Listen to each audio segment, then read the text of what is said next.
just like like I told y'all about Transformers back in the day when I used the Transformers analogy. We the Decepticons, right? The Decepticons fought against who though? The Autobots. The Autobots are the individuals that was trying to help the oppressors. Remember, the Autobots they made them like the heroes in Transformers, but they was not. They was not the heroes. They was the house Negroes. They was the sellouts. Because while we was rooting for Bumblebee and Optimus Prime, we sort of realized that they fighting against their own kind.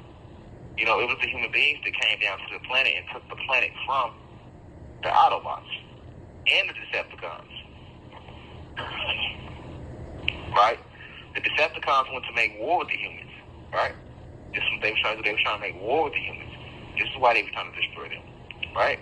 But the Autobots were like, no, we must protect the humans. So as a result, the Autobots and the Decepticons went to war. But what you got to look at is the Decepticons and the Autobots. If you a human being, we using the Transformers analogy. You can't tell the difference between the Decepticons and the Autobots because they look the same physically. The only way you knew the difference was their actions, right?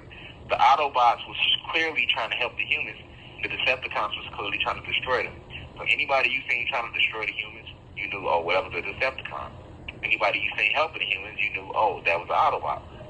But if you look at it from a physical point, they were the same. They both were the same species, right? And that's what we got going on right now. Decepticons and Autobots. I'm a Decepticon.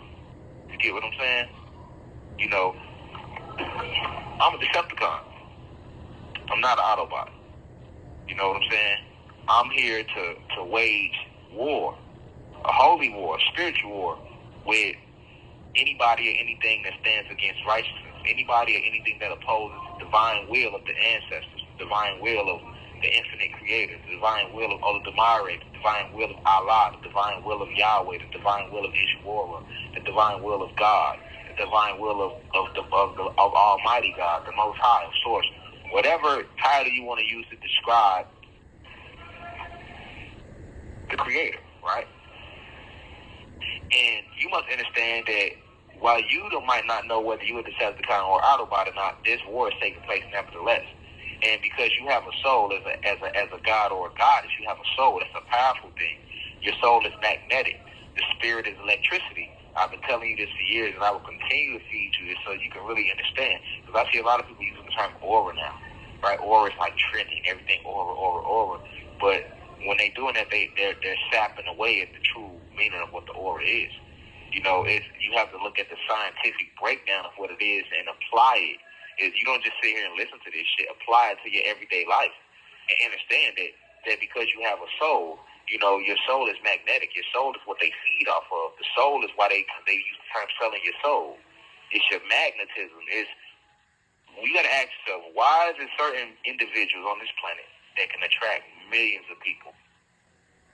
And you'll notice that the souls that have the ability to attract millions of people, these are the people that they pull into Hollywood.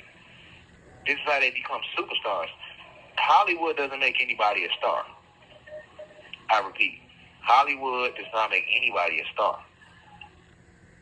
You already have your superstars and your celebrities are the people that have powerful souls. It's talking about you guys.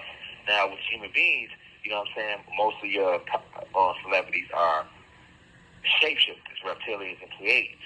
So they are using a form of ancient magic to attract their crowd. But when we talk about gods and goddesses that are looked at as celebrities, whether it be rappers or actors or actresses,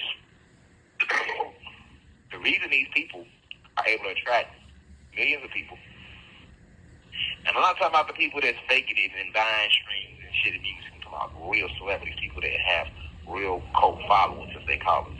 The reason why they are able to do that is because they have a lot of magnetism. That means they have a powerful soul.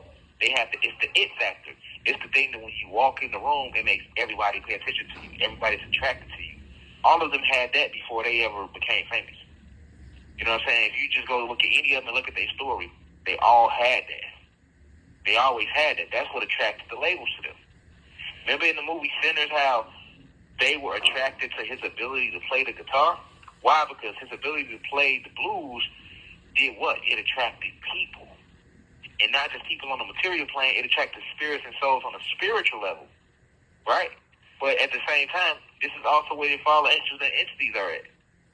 They also exist on the spiritual plane, so you attract them too. But to do that,